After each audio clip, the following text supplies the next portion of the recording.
Ok, nastavljamo dalje. Sada radimo sa indeks funkcijom.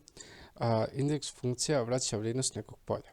To možda na trenutak djeluje zbunjujuće, međutim može da bude veoma korisno, pogotovo u kombinaciji sa match funkcijom koju ćemo raditi u narednoj lekciji.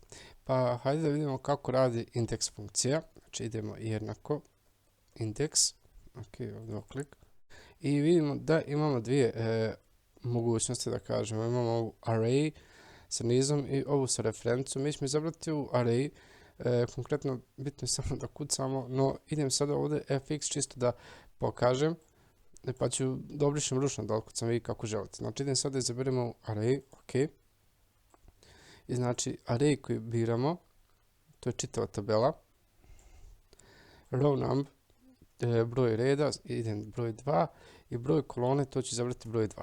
I kliknem OK i to je to, dobijem ime i ovo. Da vas ne buni, zašto ime i ovo? Pa zato što je ovdje 2, znači konkretno drugi red, druga kolona. Evo, ako promijenim prvu dvojku, stavim broj 3, dobit ću ime Milena. Ako postavim broj 4, dobit ću ime Darko. I tako dalje. Znači, ako postavim, ne znam, broj 7, dobit ću ime Kristina. Ok, ako postavim ovdje broj 3, dobit ću bodove. Znači, no, nama sad treba da bude ime, tako da ću ja jednostavno da vratim ovdje na dvojku i evo, znači, stoji ovaj parametar ime. Evo, sad ću da obrišem na trenutak, vi ne morate, znači idem sad ručno ovo da otkucam bez ovog fx-a, samo da pokažem koliko je jednostavno jednako indeks, otvorena zagrada, znači prvi parametar označim čitavu tabelu, tačka zarez, broj reda, to ću 2, tačka zarez i broj kolone 2.